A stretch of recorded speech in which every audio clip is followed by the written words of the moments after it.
naftaada ma nuuri kartaa cunno caafimaad lama cuni karaa oo bariis iyo baasta ma dhaafi karaa oo healthiga calooshaada ma bari karaa oo calooshaada ma maamuli karaa oo cayilka ma iska ridi karaa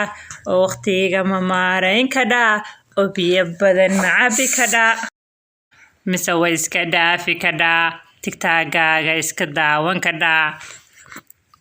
like iska saari karaa adariska iska taaban karaa walaalaha dhiirigelin karaa wanaaga faafin karaa wax sheega badin kartaa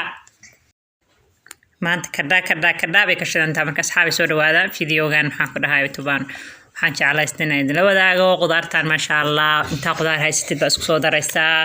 foornada galinaysaa wixii carafaad haysatid baad ku soo daraysaa kabacdina waxaan ku dhahay tuxogeer markay soo bislaato baradhada iyo soo jilicdo waxaa ku daraysaa ukun aad filfil